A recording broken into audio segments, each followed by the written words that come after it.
চিরাচরিত ধারা বদলে এবার সংসদের দক্ষিণ প্লাজায় শপথ নেবে মন্ত্রিসভা। মঙ্গলবার এমপিদের শপথ হবে সকালে। ভারত, পাকিস্তান সহ 13 দেশে আমন্ত্রণ।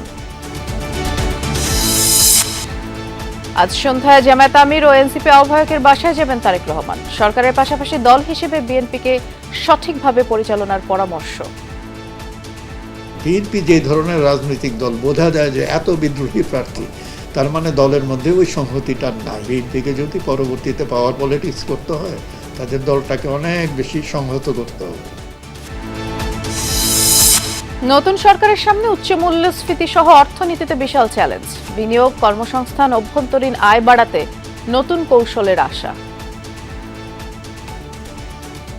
আগামীর প্রধানমন্ত্রীকে একজন দক্ষ অর্থমন্ত্রী নিতে হবে, যে who only reports to the parliament and the prime minister. আপনি যদি ব্যবসার পরিবেশ ভালো করেন, তারপরেও কিন্তু এই নতুন কর্মসংস্থান তৈরি করা একটা বড় চ্যালেঞ্জের বিষয়।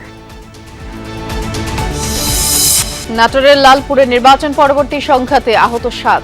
সিরাজগঞ্জ শহরের একমাত্র সিএনজি স্টেশন ভাঙচুরের ঘটনায় এখনো বন্ধ গ্যাস সরবরাহ, ভোগান্তি।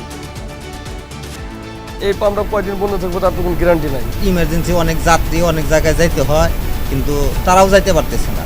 যেই দলেরই হোক তাদেরকে দৃষ্টান্ত শাস্তি দেওয়া লাগবে।